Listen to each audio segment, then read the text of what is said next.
Next हम करेंगे कौन, अगर भिन्न आपको दी है तो आपको कैसे लगेगा पता है कि कौन सी भिन्न बड़ी है या कौन सी छोटी है। ठीक है, अगर ऐसे अंक दिए हैं जैसे 2 और 3 दिए हैं आपके पास, ठीक है, तो यहाँ पर तो सीधे आप उससे 3 जो है बड़ा है 2 से या 2 छोटा है 3 से। ठीक है, अगर भिन्न में दिया है तो कैसे आप बताएंगे कि कौन सी भिन्न छोटी है और कौन सी भिन्न बड़ी है।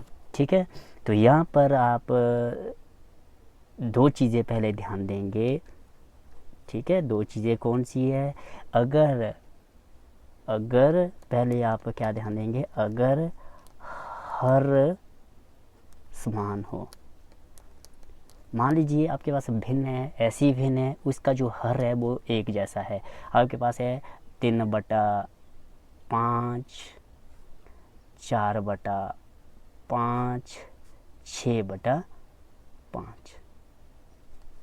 ठीक है, 3 भिन्न दी है, 3/5 है, 4/5 है, 6/5 है। ये 3/5 कौन सी है, उचित भिन्न है। 4/5 भी उचित भिन्न है। 6/5 क्या है, ये है आपकी विषम भिन्न, अंश इसका बड़ा है ना। ठीक है, ऐसे पता होना चाहिए आपको। पर यहाँ पर बात क्या है, अगर हर बड़ा, हर समान होगा, हर देखो बराबर है ना, ये 5 है, ये 5 है, ये 5 है। ठीक है, हर अगर बराबर होगा तो आपने सब कुछ भूल जाओ। ठीक है, तो अंश में आपने देखना कौन सी संख्या बड़ी है, वही बड़ा होगा। 6 बड़ी बड़ी है ना, तो इसका मतलब 6 बड़ा है, 4 उससे छोटा है और 3 उससे भी छोटा है। तो इसको आप लिखेंगे इस तरह से। ठीक है, क्या बोला, अगर हर समान होगा ना, जिसका अंश बड़ा होगा, अगर हर समान होगा तो जिसका अंश बड़ा होगा वो वह भिन्न बड़ी होगी, याद रखना है, आगे तक काम आएगी। ठीक है, अगर हर बराबर है, जिसका अंश बड़ा होगा वो जो भिन्न है बड़ी होगी। ठीक है, दूसरी तरह से ये भी कर सकते हैं, अगर अंश समान होगा, अंश समान होगा, समान का मतलब बराबर, अगर अंश बराबर है, जैसे मान लीजिए आपके पास ऐसे है, एक 1 या 2/5 करो आप, 2/5 है, यहाँ 2/6 है, यहाँ 2/7 है। ठीक है, अंश देखो सेम है ना, अंश सब जगह सेम है। अगर अंश सेम होगा तो यहाँ पर आपने थोड़ा ध्यान देना, या उल्टा हो जाएगा, जो सबसे छोटा होगा ना वो, जिसका हर सबसे छोटा होगा वो सबसे बड़ी संख्या होगी। क्योंकि यहाँ पर 5 पार्ट, 2 के 5 पार्ट बन रहे हैं, यहाँ पर 2 के 6 पार्ट बन रहे हैं, यहाँ 2 के 7 पार्ट बन रहे हैं। ठीक है, एक सेम चीज़ की जितने ज़्यादा पार्ट आप बनाएंगे उतनी छोटी वो बनेगी। एक रोटी है, मान लीजिए आप 4 पार्ट करते हैं। ठीक है, पहले 4 पार्ट किए, फिर आपने उसी रोटी के 8 पार्ट किए। जो 8 पार्ट होंगे ना वो क्या होंगे, उसके छोटे छोटे भाग होंगे ना। ठीक है, अगर मान लीजिए रोटी के आप 2 ही भाग करते हैं तो वो आधी आधी रोटी हो जाएगी।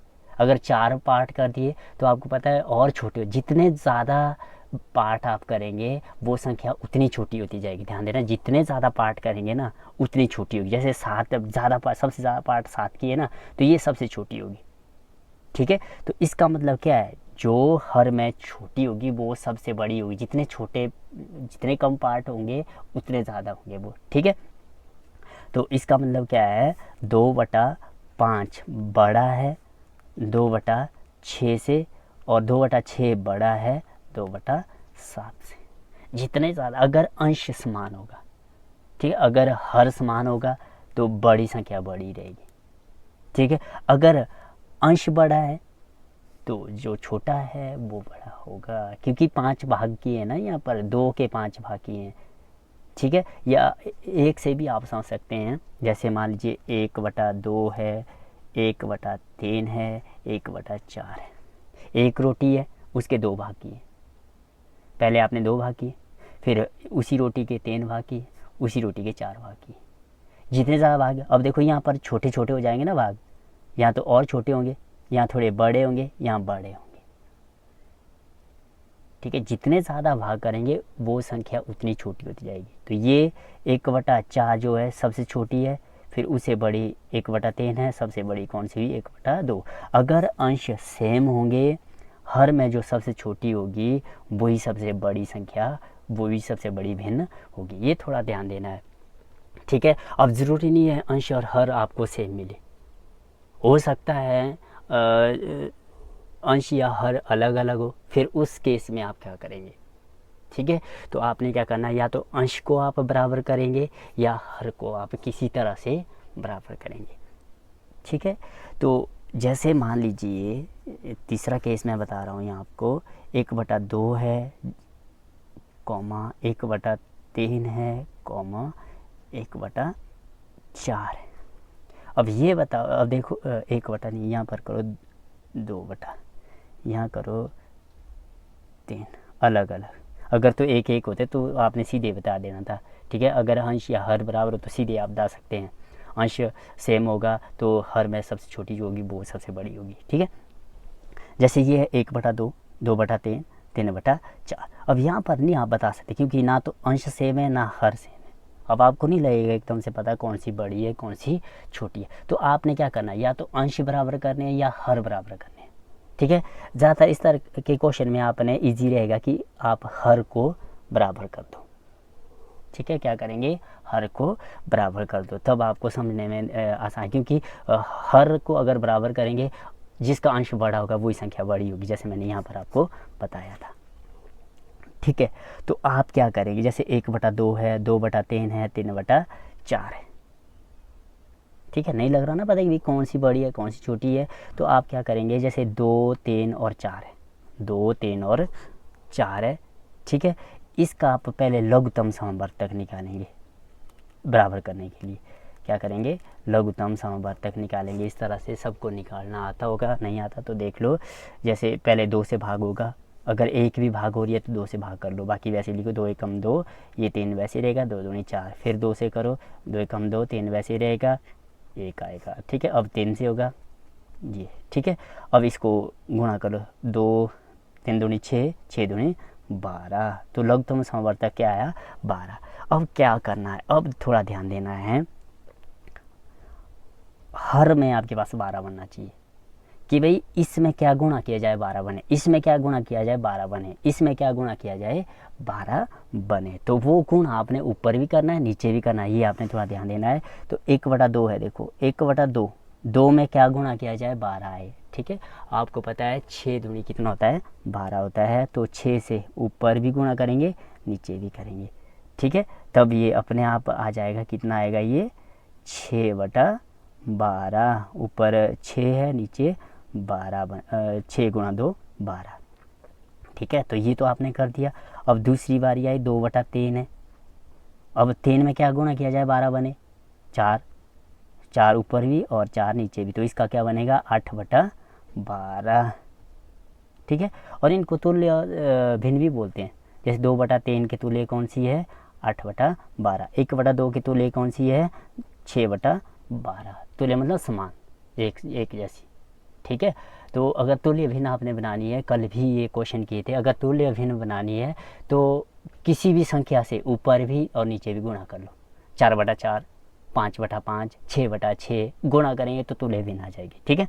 अब 3/4 है, 3/4 गुणा कर लो। अब 4 में क्या गुणा किया जाए 12 है, 3, 3 ऊपर भी और 3 नीचे भी, कितना आएगा 3 3 9 और 12, ठीक है। अब देखो क्या क्या आया, 1/2 से आया 6/12, 2/3 से आया 8/12 और 3/4 से आया 9/12। अब देखो हर बराबर बन गया ना, ठीक है, हर बराबर बन गया, जैसे मैंने यहाँ पर बताया था, अंश जिसका बड़ा होगा वही बड़ी संख्या होगी, ठीक है। तो इसका मतलब क्या 9/12, 9 बड़ी है 8 छोटी है, 6 उससे भी छोटी है, तो 9/12 बड़ी है 8/12 से, और सबसे छोटी कौन सी है 6/12, ठीक है। तो अब थोड़ा ध्यान देना, 9/12 किसे बनी हुई है, 9/12 बनी है 3/4 से।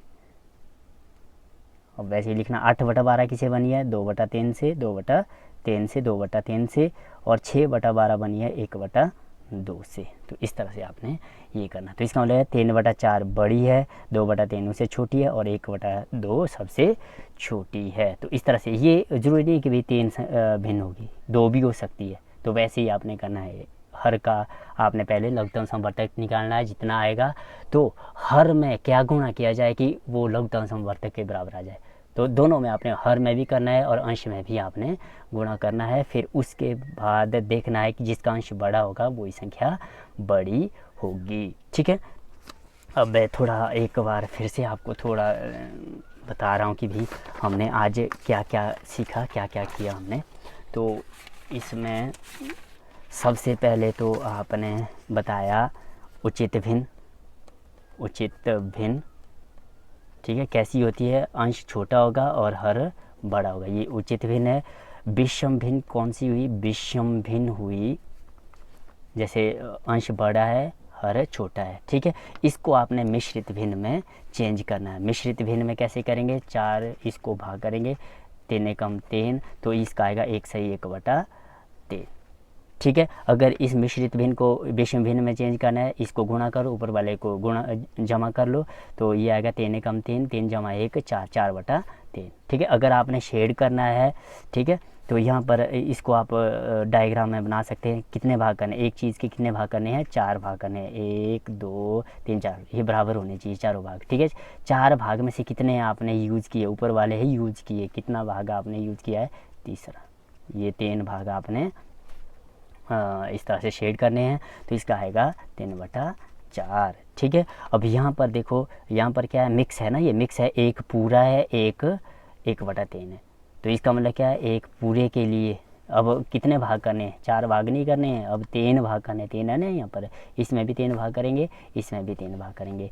ठीक है, तो पहले वाले में तो सारा का सारा, एक का मतलब पूरा का पूरा ये यूज हुआ है, तो तीनों शेड होंगे, इसका मतलब है 1। ठीक है, अब अगला क्या है? 1/3 है, तो 3 में से 1 भाग शेड हुआ है। ठीक है, तो इसको 1/3।